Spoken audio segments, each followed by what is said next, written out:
गीता का ज्ञान है,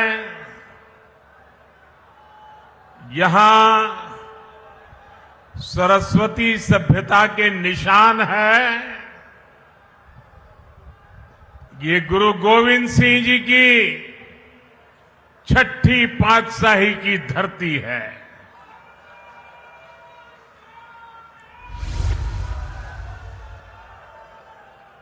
यहां श्री गुरु गोविंद सिंह जी के चरण पड़े हैं। ऐसी पावन धरती से मैं आपसे फिर एक बार भाजपा सरकार बनाने का निवेदन करने आया हूं।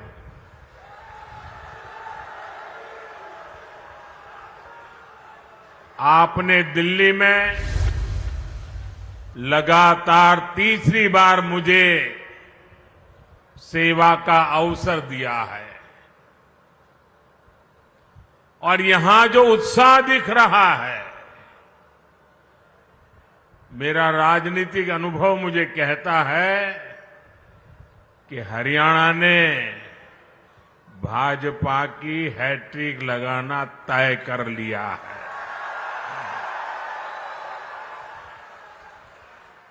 अभी मुझे मेरे संसद के साथी नवीन जी बता रहे थे कि आप पिछले 50 साल का इतिहास देख लीजिए।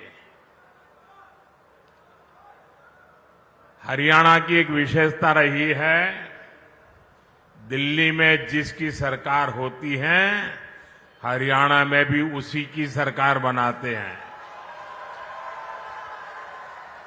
कभी भी उलटफेर नहीं होने देते। भाइयों बहनों,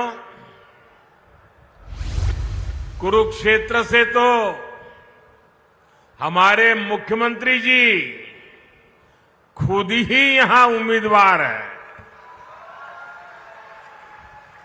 आज हरियाणा के इस बेटे की प्रशंसा पूरे देश में होती है। इतने कम समय में बहुत कम लोगों को इतनी लोकप्रियता मिलती है और इसका कारण भी है हमारे मुख्यमंत्री जी 24 घंटे हरियाणा के विकास के लिए समर्पित रहते हैं।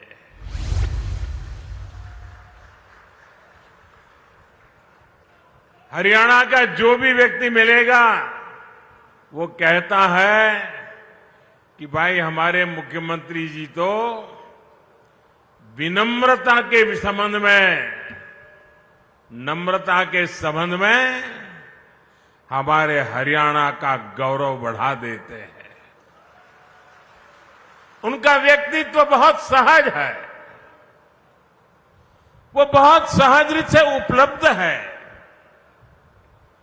और आप देखिए, पिछड़े समाज से निकलकर यहां इस बड़े पद पर पहुंचना और इस पद को भी पचा करके नम्रता का साथ जीना, ये बहुत बड़ी उपलब्धि है। भाजपा के कार्यकर्ता के नाते मुझे हरियाणा में अनेक वर्षों तक काम करने का अवसर मिला है। यहां बहुत सारे मेरे पुराने साथी बैठे हैं। जब मैं मुख्यमंत्री जी की तारीफ सुनता हूं ना, तो इतना गर्व से भर जाता हूं, इतना आनंद होता है, मन इतना प्रसन्न हो जाता है। इनका विजन और इनकी लगन बड़े बड़ों से भी कहीं बड़ी है।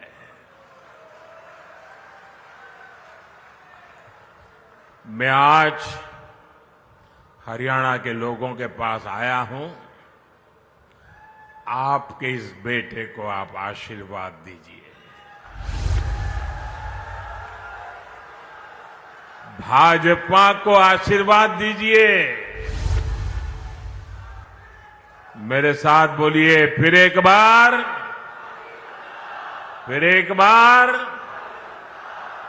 साथियों, हमारे हरियाणा के लोग अपनी जुबान के बड़े पक्के होते हैं। एक बार जो वादा कर दिया वो कर दिया।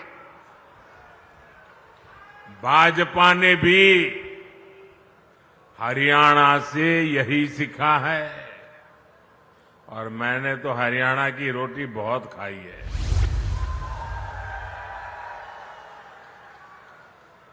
भाजपा जो कहती है वो जरूर करके दिखाती है। अभी कुछ महीने पहले लोकसभा चुनाव के दौरान मैं आपसे आशीर्वाद मांगने आया था। मैंने कहा था कि भाजपा सरकार के 100 दिन बड़े फैसलों के होंगे। गरीब, किसान, महिलाओं और युवाओं को मजबूत बनाने वाले होंगे।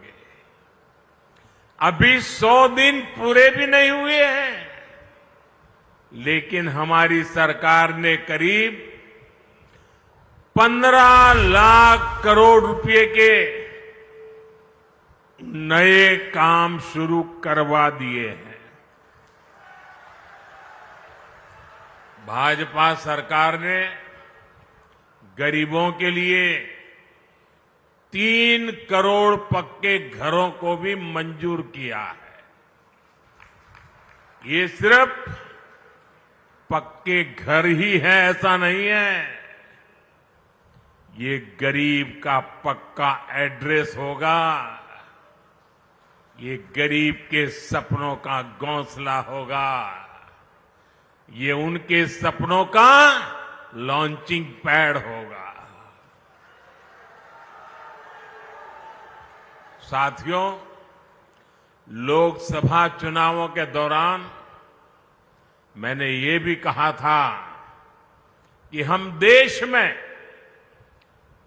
3 करोड़ लखपति दीदी बनाने के लिए काम कर रहे हैं।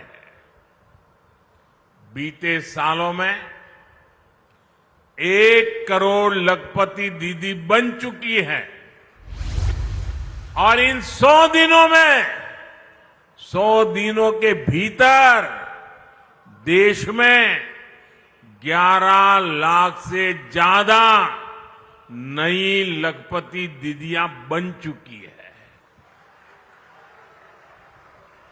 और इनमें से सैकड़ों लखपति दीदियां ये मेरे हरियाणा में भी है। साथियों, 2 दिन पहले ही एक बहुत बड़ा फैसला हमने लिया है, जिसका लाभ हरियाणा के लाखों परिवारों को होगा। भाजपा सरकार ने तय किया है कि अब 70 वर्ष की उम्र से ऊपर के सभी बुजुर्गों को 5 लाख रुपए का मुफ्त इलाज मिलेगा। हर परिवार के बुजुर्ग, चाहे वो कितना ही धनी क्यों ना हो, मध्यम वर्ग का हो, उच्च मध्यम वर्ग का हो, गरीब हो, कोई भी 70 से ऊपर हरियाणा में जो भी होगा उसको 5 लाख रुपए तक बीमारी का खर्चा आपका सेवक जिम्मा लेता है।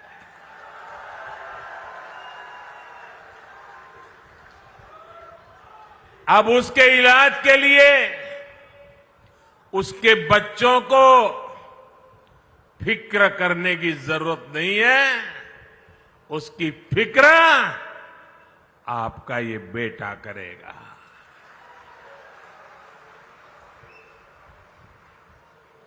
देश के बुजुर्गों को दी गई गारंटी मोदी ने पूरी कर दी है। मैं हरियाणा के सभी भाइयों और बहनों से कहूंगा, आप अपने बाल बच्चों का ध्यान रखिए।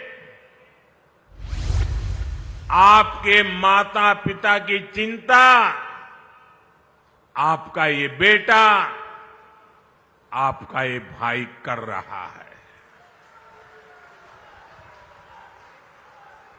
साथियों, हरियाणा में भी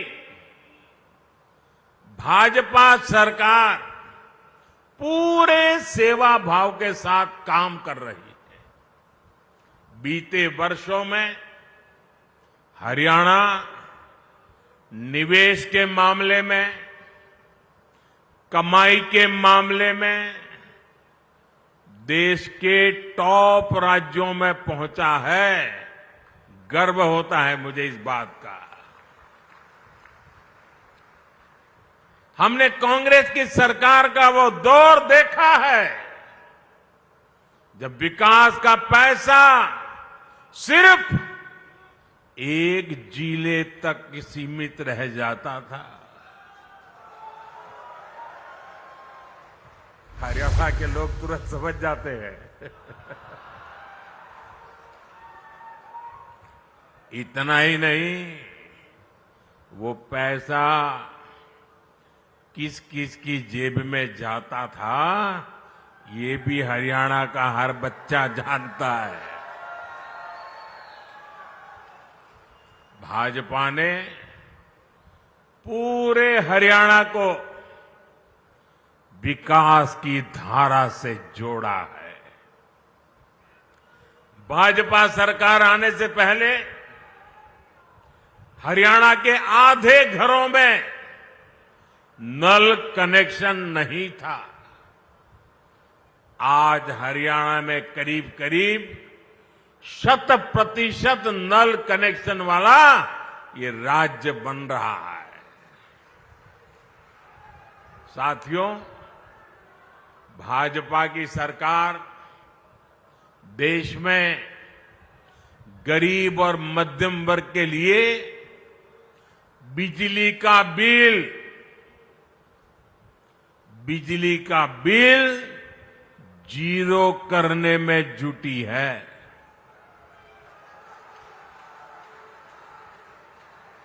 और इसके लिए हमने पीएम सूर्यघर मुफ्त बिजली योजना शुरू की है। इसके तहत केंद्र सरकार हर परिवार को,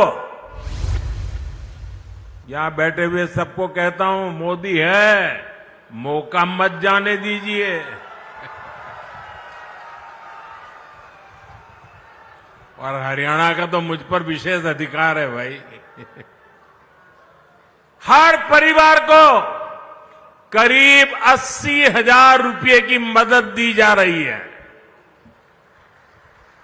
इस देश में कभी ऐसा नहीं हुआ कि एक एक परिवार के लिए 80,000 रुपया। और डबल इंजन की सरकार का कमाल देखिए। मोदी ने तो कहा मैं 80,000 दूंगा, इसमें हरियाणा के हमारे भाजपा के लोगों ने तय किया है हरियाणा के हर घर को 30,000 रुपए की मदद यहां की सरकार एक्स्ट्रा, यानी 1,10,000। साथियों, आपकी कमाई बढ़े, आपके पैसे बचे, ये भाजपा सरकार की बड़ी प्राथमिकता है। साथियों, हरियाणा ने हमेशा से मुझे बहुत प्यार दिया है। यहां के दूध, दही, हरियाणा की रोटी और माताओं बहनों के स्नेह का कर्ज चुकाना मेरे लिए बहुत मुश्किल है। इतना बड़ा कर्ज मुझ पर है। इसलिए मैं अपना कर्तव्य समझकर आज आपसे कुछ बातें करना चाहता हूं और ये बातें भाजपा की भलाई के लिए नहीं है। ये बातें मोदी की भलाई के लिए नहीं है। दिल में एक दर्द है, आग है और इसलिए जब आप मेरे परिवारजन मेरे पास हैं तो मैं मेरा दिल आपके सामने हल्का करना चाहता हूं। अपनों के सामने मैं आज देश की मुझे जो चिंता हो रही है आपकी, आपके बच्चों की, आपके भविष्य की, और इसलिए कुछ गंभीर बातें हरियाणा के मेरे भाई बहनों के सामने रखता हूं। देश भी उसे गंभीरता से सुनेगा। साथियों, आपके पड़ोस में हिमाचल प्रदेश है। वहां 2 साल पहले कांग्रेस की सरकार बनी, लेकिन आज वहां क्या स्थिति है? हिमाचल का कोई भी नागरिक खुश नहीं है। कांग्रेस ने वहां हर वर्ग को झूठ की घुट्टी पिलाई थी, लेकिन जो भी वायदे किए उनमें से कोई पूरे नहीं किए। आज सरकारी कर्मचारियों को वहां अपने हक की सैलरी के लिए हड़ताल करनी पड़ रही है। कर्मचारियों को डीए मिल नहीं रहा। मुख्यमंत्री और मंत्रियों तक को सैलरी छोड़ने का बाद दिखावा करना पड़ रहा है। हिमाचल में नौजवानों की भर्तियां नहीं हो रही हैं। स्कूल, कॉलेज बंद करने की नौबत आ गई है। वहां कांग्रेस ने महिलाओं को 1500 रुपये देने का वायदा किया था। हजारों महिलाएं आज भी इस पैसे का इंतजार कर रही है। हिमाचल में बिजली, पानी, पेट्रोल, डीजल, दूध सब कुछ कांग्रेस ने महंगा कर दिया है। और लोकसभा में भी आपको नहीं देखा है, उन्होंने कहा था 1 जुलाई को खटाखट 8,000 रुपया आपके खाते में आएंगे। लोग 1 जुलाई को कतार लगा के कांग्रेस के कार्यालयों पर खड़े हो गए थे। पूरे देश में झूठे वादे करना, देश की जनता से धोखा करना। साथियों, भाजपा सरकार ने पहले जो मुफ्त इलाज की योजना हिमाचल में चलाई थी, नौजवानों को बैंकों से मदद लेने की जो योजना चलाई थी और भाजपा ने बहुत अच्छे ढंग से चलाई थी, हिमाचल के लोगों का कल्याण करने के लिए चलाई थी, ऐसी सारी योजनाएं हिमाचल में अब ठप पड़ गई है।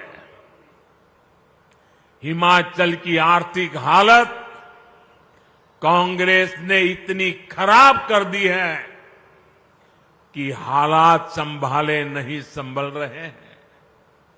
साथियों, जनता की परेशानी से, जनता की समस्याओं से कांग्रेस को कभी कोई फर्क नहीं पड़ता।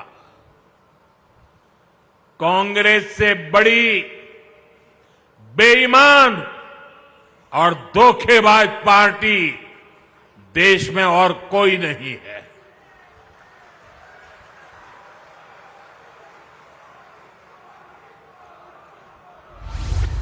कांग्रेस के झूठ पर विश्वास करके वो लोग पछता रहे हैं जिन्होंने अपने राज्य में कांग्रेस को मौका दिया। कांग्रेस के झूठ की गुट्टी ने कर्नाटका और तेलंगाना को भी नहीं छोड़ा है। कर्नाटका में तो हाहाकार मचा हुआ है। वहां महंगाई और भ्रष्टाचार चरम पर है, विकास कार्य ठप है। कांग्रेस आने के बाद निवेश और नौकरी दोनों कम हो गए हैं। अच्छे खासे राज्यों को बर्बाद कैसे किया जाता है, ये कांग्रेस वहां करके दिखा रही है। और कांग्रेस की इस चालबाजी में उसकी पिछलग्गू पार्टी भी हां में हां मिला रही है। ये कट्टर बेईमान पार्टी है। इस पार्टी की भी एक ही नीति है, चुनाव जीतने के लिए जनता का खजाना खाली करो। आप पंजाब की हालत देखिए, क्या कर दी है। हरियाणा के लोगों को ऐसी पार्टियों को सरकार के पास भी नहीं फटकने देना है। हरियाणा को बचाने के लिए करना पड़ेगा, आपके बच्चों के भविष्य को बचाने के लिए करना पड़ेगा। साथियों, मैं कांग्रेस और उसका गाजा बाजा बजाने वालों को यहां कुरुक्षेत्र से आज एक और चुनौती देता हूं। कांग्रेस किसानों के लिए बड़ी बड़ी बातें करती है, उन्हें बड़े बड़े सपने दिखाती है। सच्चाई ये है, ये झूठ के अलावा कुछ नहीं है। अगर कांग्रेस में दम है तो वो कर्नाटका और तेलंगाना में अपनी किसान योजनाएं वहां लागू क्यों नहीं करते हैं? कहीं तो करके दिखाओ। किसान तो किसान है, हरियाणा के हो या फिर कर्नाटका के। फिर सिर्फ झूठी बातें कांग्रेस क्यों करती रहती है?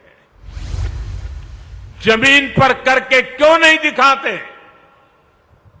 आप देखिए, एमएसपी को लेकर यहां ये कितना शोर मचाते हैं, जबकि हमारा हरियाणा देश का वो राज्य है जो 24 फसलें एमएसपी पर खरीदता है। हरियाणा की भाजपा सरकार सिर्फ एमएसपी देती है, इतना ही नहीं, बल्कि भाव का अंतर भी देती है। भावांतर योजना चलाती है। मैं कांग्रेस वालों से पूछता हूं, वो लोग कर्नाटका और तेलंगाना में कितनी फसलें एमएसपी पर खरीदते हैं? वहां किसानों को कितना एमएसपी देते हैं? साथियों, भाजपा की केंद्र सरकार ने किसान का बोझ अपने ऊपर लेने के लिए अनेक प्रयास किए हैं। आप यूरिया का उदाहरण देख लीजिए। यूरिया का उदाहरण हमारे सामने है। विदेशों में यूरिया की जो बोरी 3,000 रुपए की बिकती है, वही बोरी आपको सिर्फ 300 रुपए से कम में दी जाती है। कहां 3,000 दाम, और कहां 300 से भी कम में मिलना। इसके लिए केंद्र सरकार ने बीते सालों में करीब 10 लाख करोड़ रुपए जो किसान के सर पे पड़ने वाले थे वो पड़ने नहीं दिए। 10 लाख करोड़ रुपए का बोझ दिल्ली की भाजपा सरकार ने उठाया है ताकि मेरे किसान पर बोझ न बढ़े। साथियों, मैं आपसे एक और बात पूछूंगा, क्या कांग्रेस के राज में किसी किसान के खाते में कभी पैसा जमा होता था क्या? जरा जोर से बताइए ना, होता था क्या? 1 रुपया भी आता था क्या? ये लोग 1 पाई भी नहीं देते थे। किसानों के बैंक खातों में सीधे पैसे भेजने का काम भाजपा ने किया है। किसान सम्मान निधि के रूप में करीब 3.25 लाख करोड़ रुपए से अधिक हमने किसानों के खाते में जमा किए हैं। 3.25 लाख करोड़। साथियों, कांग्रेस किसानों को अपने हाल पर छोड़ देती है। मैं आपको फिर कर्नाटका का उदाहरण दूंगा जहां कांग्रेस की सरकार है। देखिए कर्नाटका में क्या हो रहा है। कांग्रेस के सिर्फ कुछ महीनों के राज में आप सुनकर के चौंक जाएंगे। कुछ ही समय के राज में कर्नाटका में करीब 1200 किसानों ने आत्महत्या की है। अरे डूब मरो कांग्रेस के लोग। आपके मुंह में किसान के नाम पर झूठ फैलाने का पाप पड़ा हुआ है। वो इसलिए क्योंकि सूखा पीड़ित किसानों की कांग्रेस वहां की सरकार ने मदद नहीं की। और ये झूठे लोग यहां हरियाणा में बड़ी बड़ी बातें करते हैं। साथियों, कांग्रेस की राजनीति झूठे वादों और देश में अराजकता फैलाने के हथकंडों तक ही सीमित हो चुकी है। आप जरा याद कीजिए, इन्होंने ओल्ड पेंशन स्कीम को लेकर कितना बवाल खड़ा किया था। लेकिन देश ने जब इनका झूठा गपबाजी गुमराह करने के तरीके पकड़ लिए तो अब ये ओपीएस का नाम लेना भी बंद कर दिए हैं। वहीं दूसरी तरफ भाजपा है। कर्मचारियों की हितैषी भाजपा सरकार नई पेंशन स्कीम लेकर आई। इसमें कर्मचारियों के लिए निश्चित पेंशन की गारंटी है। इस नई पेंशन स्कीम का देश भर के कर्मचारियों में व्यापक स्वागत हुआ है। सरकारी कर्मचारियों ने इसे उस पर बहुत खुशी जताई है। साथियों, कांग्रेस ने किसानों के साथ ही हमेशा देश की रक्षा करने वाले वीर जवानों को भी धोखा दिया है। ये भाजपा सरकार ही है जिसने पूर्व सैनिकों के लिए 1 रैंक 1 पेंशन लागू की। इससे हरियाणा के 1.5 लाख पूर्व सैनिकों को 10,000 करोड़ रुपए से ज्यादा की मदद मिली है अकेले हरियाणा में। जबकि कांग्रेस ने तो पूर्व सैनिकों को भी अनेक दशकों तक इसके लिए लटकाए रखा था। और जब मुद्दा बड़ा हो गया तो बजट में सिर्फ 500 करोड़ रुपए रखे ताकि पूर्व सैनिकों की आंखों में धूल झोंक सके। साथियों, मुझे बराबर याद है 15 सितंबर 2013 13 सितंबर 2013 को भारतीय जनता पार्टी ने मुझे प्रधानमंत्री पद के उम्मीदवार के रूप में घोषित किया था और मेरा पहला सार्वजनिक कार्यक्रम 15 सितंबर को रेवाड़ी में हुआ था। पूर्व सैनिकों का कार्यक्रम हुआ था और मैंने पूर्व सैनिकों के सामने मन से सामने सर झुकाकर कहा था कि मैं आपकी तपस्या को कभी बेकार नहीं जाने दूंगा। मैं वो आरोपी लागू करूंगा। कांग्रेस वालों ने 500 करोड़ का खेल खेला था। साथियों, सरकार में आने के बाद हमने वो आरोपी लागू किया। इतना ही नहीं, कुछ दिन पहले ही हमने ओआरओपी का तीसरा रिवीजन भी कर दिया है और इस अक्टूबर से मेरे पूर्व फौजी भाइयों को इसका भी लाभ मिलने लग जाएगा। साथियों, मैं यहां आने से पहले जम्मू कश्मीर में था। वहां भी चुनाव हो रहे हैं। वहां कांग्रेस पार्टी आर्टिकल 370 धारा 370 को फिर से बहाल करने का समर्थन कर रही है। क्या ये आपको मंजूर है? क्या कश्मीर को अलग होने देना है? ऐसा पाप करने वाली कांग्रेस को सजा देनी चाहिए कि नहीं देनी चाहिए? यानी कुछ साल पहले तक वहां हरियाणा के हमारे वीर सैनिकों पर जो पत्थर चलते थे, आतंकवादी बम बंदूक की गोलियां चलाते रहते थे, मेरे हरियाणा के वीर सपूत हर सप्ताह कहीं न कहीं से तिरंगे में लपेटकर उनका शरीर घर लौटता था, वो शहीद हो जाता था।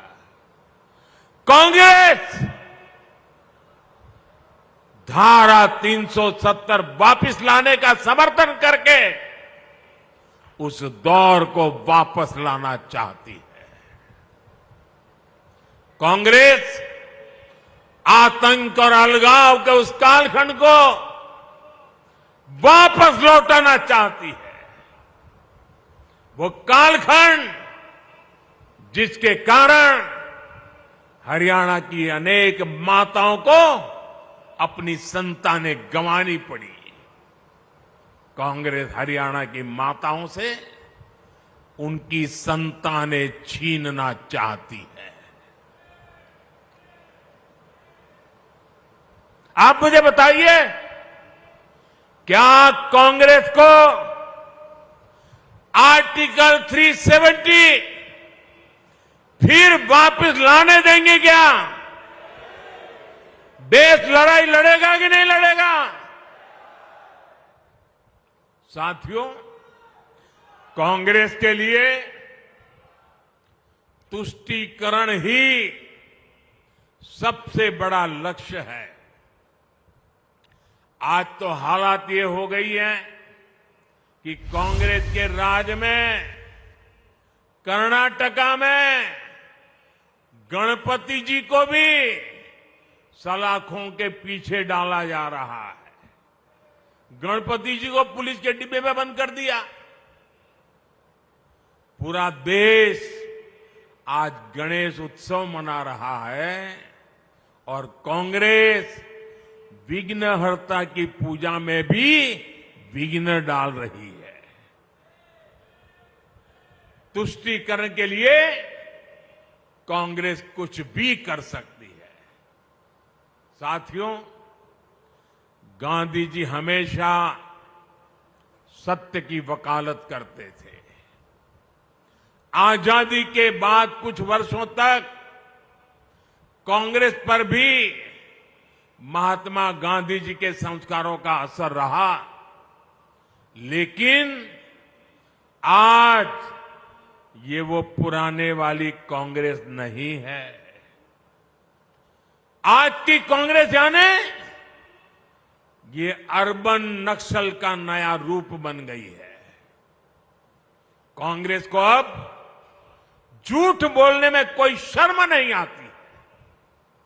कांग्रेस का झूठ पकड़ा जाता है तो भी उसको शर्म नहीं आती है। कांग्रेस हर रोज एक नया झूठ बोलती है। कांग्रेस देश की एकता पर लगातार हमला कर रही है। कांग्रेस द्वारा पूरी तरह से नक्सलवादी विचार देश पर थोपा जा रहा है। भाजपा को बदनाम करने के लिए उसे भारत को बदनाम करने में शर्म नहीं आ रही है। इसलिए आपको कांग्रेस और उसके साथियों से सावधान रहना है। साथियों, आज मैं हरियाणा की धरती से एक और विषय उठाना चाहता हूं। भारत में सबसे बड़ा दलित विरोधी, ओबीसी विरोधी, आदिवासी विरोधी अगर कोई है तो वो कांग्रेस का परिवार है।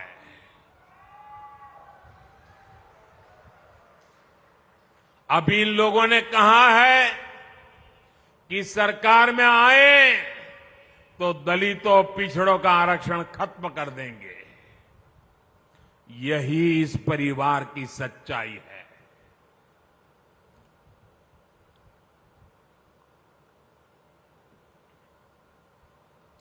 कांग्रेस का परिवार हमेशा से ही बाबा साहब आंबेडकर जी को नफरत करता था, आरक्षण का घोर विरोध करता रहा है। इस परिवार ने हमेशा दलितों, ओबीसी, आदिवासियों को अपमानित किया है। आप याद रखिए, नेहरू जी जब पीएम थे तो उन्होंने आरक्षण का विरोध किया था।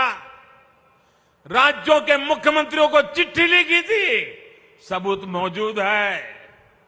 और इतना ही नहीं, नेहरू जी ने यह भी कहा था कि आरक्षण वाले नौकरी पा जाएंगे तो सरकारी सेवा की क्वालिटी खराब हो जाएगी। ये नेहरू जी के शब्द हैं। नेहरू जी ने ओबीसी आरक्षण के लिए काका साहब कालेलकर का जो कमीशन गठित हुआ था, उसकी रिपोर्ट आई थी। ओबीसी समाज का भाग्य बदलने वाली रिपोर्ट थी, लेकिन पंडित नेहरू ने उसको भी ठंडे बस्ते में डाल दिया। नेहरू जी के बाद जब इंदिरा जी आई तो उन्होंने भी ओबीसी आरक्षण पर रोक लगाकर रखी। जब देश ने उनको सजा दी, जनता पार्टी की सरकार बनी मोरारजी भाई के नेतृत्व में, तब मंडल आयोग बना। लेकिन फिर कांग्रेस आ गई और मंडल कमीशन की रिपोर्ट ठंडे बस्ते में डाल दी गई। इसके बाद राजीव जी ने भी अपनी सरकार में ओबीसी को आरक्षण नहीं मिलने दिया। जब केंद्र में भाजपा के समर्थन से अटल जी की सरकार बनी, तब मंडल आयोग की रिपोर्ट लागू हुई। वीपी सिंह की सरकार बनी, अटल जी के जनसंघ ने, भाजपा ने समर्थन किया था उस समय, और तब जाकर के ओबीसी समाज को आरक्षण मिला जब भाजपा का समर्थन था। और आप ये भी याद रखिए, राजीव गांधी ने नेता विपक्ष के रूप में भी, ऑपोजिशन लीडर के नाते पार्लियामेंट में उनका भाषण है, उन्होंने आरक्षण का पुरजोश विरोध किया था। उन्होंने एक इंटरव्यू में,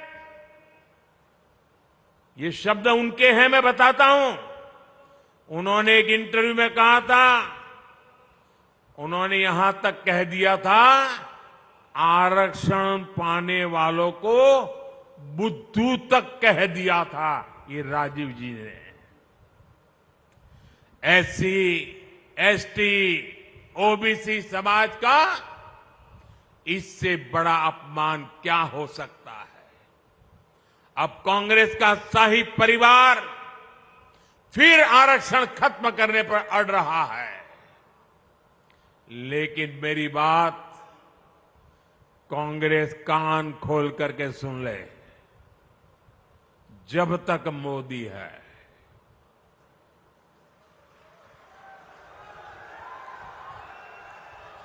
जब तक मोदी है, तब तक बाबा साहब आंबेडकर के दिए आरक्षण में से रत्ती भर भी लूट नहीं करने दूंगा, हटाने नहीं देने दूंगा।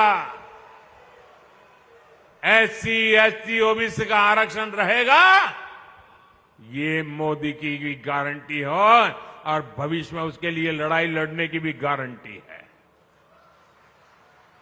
साथियों, कांग्रेस का दलित विरोधी चेहरा हरियाणा से बेहतर कौन जानता है।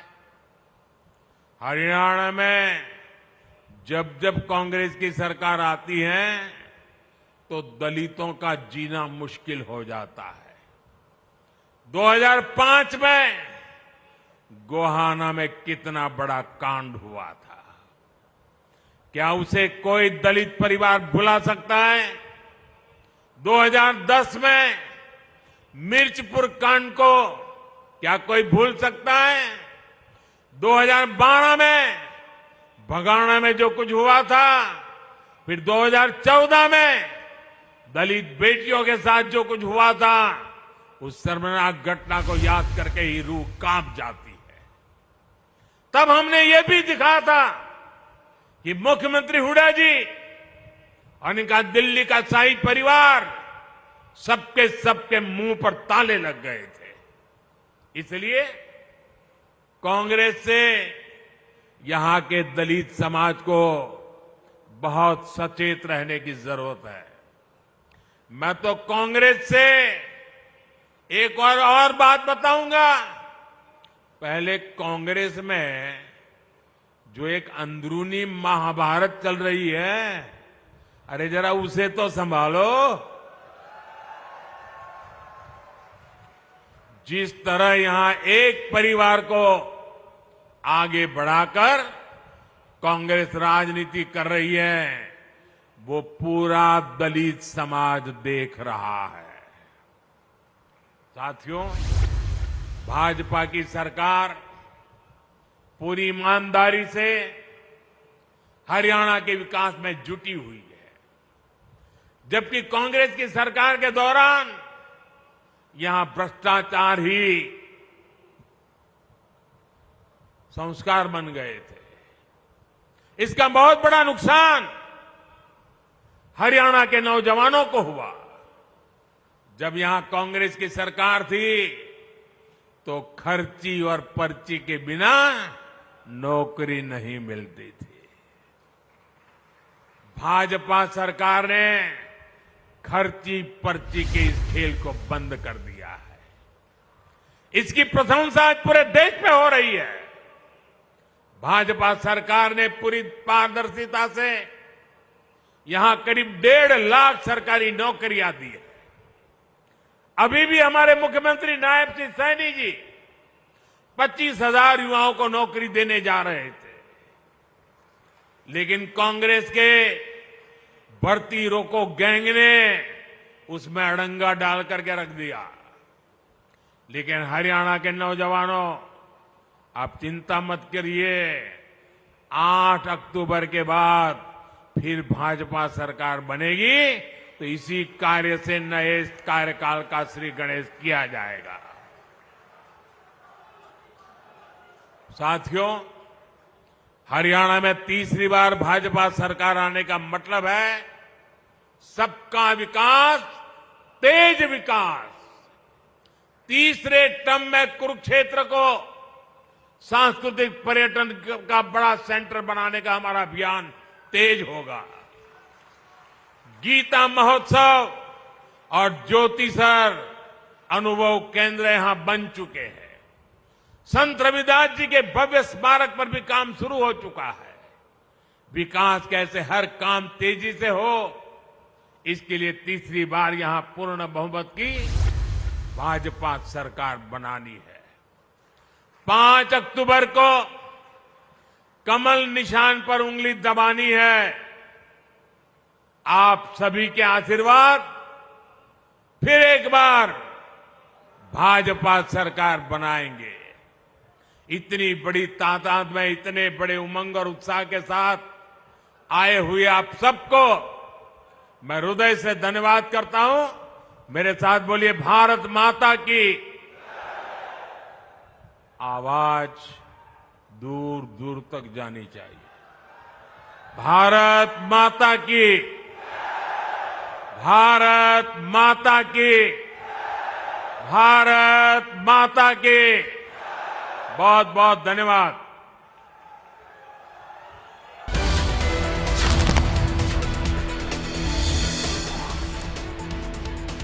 बीजेपी की जन आशीर्वाद रैली में प्रधानमंत्री नरेंद्र मोदी को आप सुन रहे थे। कुरुक्षेत्र रैली में पीएम मोदी ने संबोधन दिया है। कांग्रेस एमएसपी पर शोर मचाती है, ये प्रधानमंत्री की तरफ से कहा गया। सबको नया उत्साह दिया, तो ऐसे हमारे भाई नरेंद्र मोदी जी का मैं हरियाणा के सभी का है।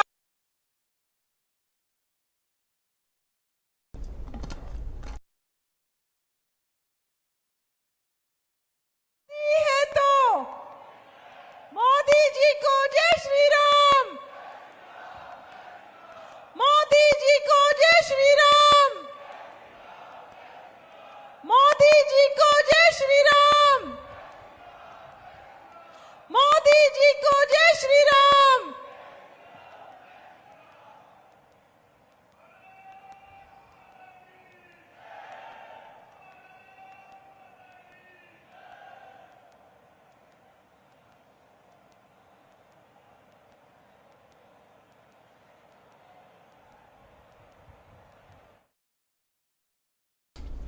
तो कुरुक्षेत्र से बीजेपी की जन आशीर्वाद रैली को आप देख रहे थे। प्रधानमंत्री नरेंद्र मोदी ने संबोधन दिया है। नायब सैनी इस मंच पर मौजूद रहे। सांसद कार्तिकेय शर्मा, बीजेपी प्रत्याशी शक्ति रानी शर्मा, बीजेपी के प्रदेश अध्यक्ष मोहनलाल बड़ौली मौजूद रहे हैं इस रैली में मंच पर। और विपक्ष पर निशाना साधा प्रधानमंत्री नरेंद्र मोदी ने। इसके साथ ही सरकार की तरफ से जो योजनाएं चलाई जा रही हैं, उन योजनाओं का जिक्र भी प्रधानमंत्री करते हुए नजर आए। तो कुरुक्षेत्र से बड़ी खबर आपको बता रहे हैं। इस वक्त बीजेपी की जन आशीर्वाद रैली को लेकर ये बड़ी जानकारी सामने आ रही है। कुरुक्षेत्र रैली में पीएम मोदी ने संबोधित किया है। कांग्रेस एमएसपी पर शोर मचाती है, ये प्रधानमंत्री की तरफ से कहा गया। हरियाणा 24 फसल एमएसपी पर खरीदता है। कांग्रेस शासित राज्यों में किसानों के लिए योजनाएं नहीं है। तमाम सारी बातें प्रधानमंत्री की तरफ से कही गई हैं। तो बीजेपी की जन आशीर्वाद रैली में प्रधानमंत्री ने अपने संबोधन में विपक्ष पर निशाना साधा और साथ ही सरकार की उपलब्धियों का बखान भी किया। कांग्रेस को लेकर कहा कि एमएसपी पर शोर मचाती है कांग्रेस पार्टी। हरियाणा 24 फसल एमएसपी पर खरीदता है। कांग्रेस शासित राज्यों में किसानों के लिए योजनाएं नहीं हैं, ये बात प्रधानमंत्री की तरफ से कही गई है। कांग्रेस पर निशाना भी प्रधानमंत्री ने साधा और कहा कि पहले पर्ची खर्ची बिना नौकरी नहीं मिलती थी। बीजेपी सरकार ने पर्ची खर्ची को खत्म किया है। बीजेपी सरकार ने 1,45,000 नौकरियां दी हैं। सीएम नायब सैनी और भी नौकरी देने जा रहे हैं। पहले पर्ची खर्ची का खेल चलता था, बिना पर्ची खर्ची की नौकरी नहीं मिलती थी, लेकिन आज इस सिस्टम को खत्म किया सरकार ने। ये कहते हुए पिछली सरकार और विपक्ष पर निशाना प्रधानमंत्री ने साधा है।